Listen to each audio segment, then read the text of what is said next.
జాతకంలో గురుదోషము ఉన్నటువంటి వ్యక్తులకి ప్రధానంగా విద్య, ధన సమస్యలు, అలాగే పనులలో అనుకూలత లేకపోవడం, సంతానం కలగకపోవడం, కీర్తి ప్రతిష్టలు దెబ్బతినడం, ఇలాంటివి మనం తరచూ చూస్తూ ఉంటుంటాం.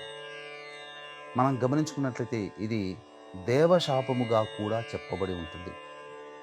సాక్షాత్తు శ్రీరామచంద్రుల వారే ఇటువంటి దేవశాపానికి గురయ్యారు కాబట్టి బ్రాహ్మడుగా జన్మించి అసురుడైనటువంటి రావణాసురుడి వల్ల అష్ట కష్టాలు పడాల్సినటువంటి పరిస్థితి ఏర్పడింది.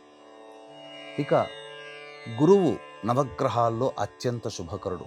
ఇటువంటి గురువు నీచ స్థితి పొందిన, అస్తంగత దోషం చెంది ఉన్న, కుజ శని గ్రహాలతో కలిసి ఉన్న, లేదా కుజ శని గ్రహాల చేత చూడబడ్డ, గురు రాహులతో కలిసి ఉండి గురుచండాల యోగం ఏర్పడిన, ఈ సంబంధించినటువంటివి విద్యా సంబంధముగా, ధన సంబంధముగా, సంతాన సంబంధముగా, కీర్తి ప్రతిష్టల సంబంధముగా, పనులలో అనుకూలతమైనటువంటి సందర్భంగా సమస్యలు తరచూ తలెత్తుతూ ఉంటుంటాయి.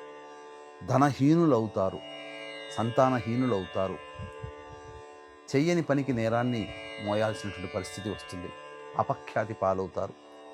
కాబట్టి ఇటువంటి గురు సంబంధమైనటువంటి దోషంలో జన్మించినటువంటి వాళ్ళు ముఖ్యంగా ఇంటిలోని పెద్దలకి, మఠాధిపతులకి, పీఠాధిపతులకి, అలాగే బ్రాహ్మణులకి తరచూ పాద నమస్కారం, ఎప్పుడు కనబడ్డా వాళ్ళకి పాద నమస్కారం చేయడం.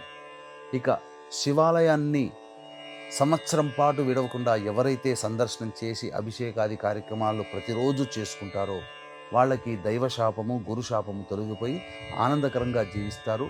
కాబట్టి ముఖ్యంగా ఈ యొక్క గురుదోషంలో ఉన్నటువంటి వాళ్ళు ఎవరైతే జన్మిస్తారో ముఖ్యంగా పెన్నులు దానం చేయడం కానీ, పుస్తకాలు దానం చేయడం కానీ, ఏదైనా వృద్ధులకి, వృద్ధాశ్రమాలకి వాళ్ళకి తినగలిగేటువంటి పదార్థాలు అందివ్వడం కానీ, వృద్ధులకి సహాయ సహకారాలు కానీ చేసినట్లయితే ఈ గురుదోషం నుంచి విముక్తి అయి ఆనందకరమైన జీవితాన్ని పొందుతారని చెప్పవచ్చు.